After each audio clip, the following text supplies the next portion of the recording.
Time management is a lie, not because the tools don't work, not because productivity systems are useless, but because the problem was never time in the first place.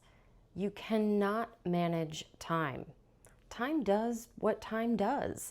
60 seconds in a minute, 60 minutes in an hour, indifferent to your hustle, indifferent to your overwhelm, indifferent to how many tabs you have open. And yet, we have an entire industry built around the premise that if you just find the right system, you can finally get on top of it all.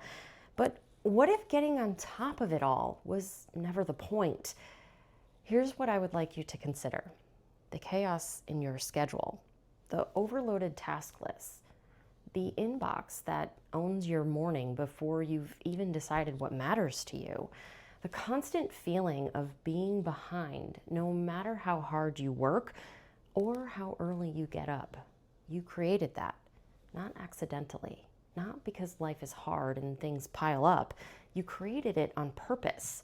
Maybe not consciously, but purposefully, because chaos is the perfect distraction. When you're busy enough, reactive enough, overwhelmed enough, you never have to get quiet. You never have to slow down. You never have to sit with yourself long enough to hear what's actually underneath all of it. And that's exactly the point.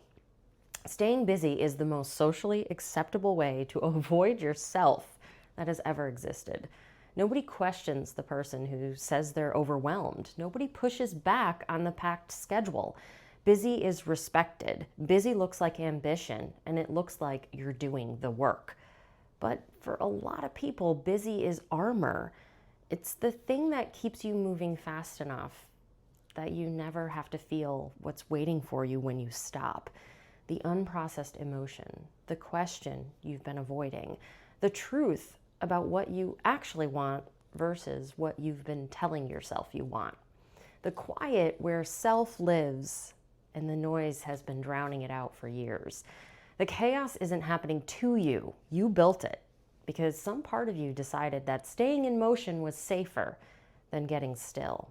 And here's the thing about that. It makes complete sense. Getting still is terrifying when you've been running from yourself. The quiet has a way of surfacing everything you've been managing around. And if you've never learned to sit with that, to feel it, to move through it rather than around it, then of course you keep your calendar full. Of course you keep the noise going. Of course you create more to do the moment you get close to being done. It's not a time problem. It's not even really a task problem. It's a feeling problem, an avoidance problem. And I built this chaos so I wouldn't have to remember who I actually am problem. So what actually changes it? Not a better planner, not a new productivity app, not getting up earlier or batching your tasks or time blocking your week. What changes it is getting honest about what the chaos is doing for you, what it's keeping you from feeling, what it's keeping you from hearing, what you've been moving fast enough to avoid, and then getting still enough to let it surface, to feel it, to move through it instead of around it. Because on the other side of that is the clarity you've been looking for in every productivity system you've ever tried. When you stop running from yourself, the chaos loses its purpose. And what's left is actually pretty simple. You, knowing what matters, deciding what gets your attention, building your tasks around that instead of around everyone else's urgency and your own avoidance. That's when the time problems disappear.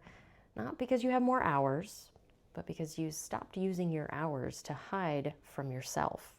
You don't have a time management problem. You have a distraction problem. And the thing you've been distracting yourself from is the most important thing there is, yourself. And if you're ready to look at what you've been running from and actually move through it, book a free clarity call. The link is in the bio, and I'll see you in the next video.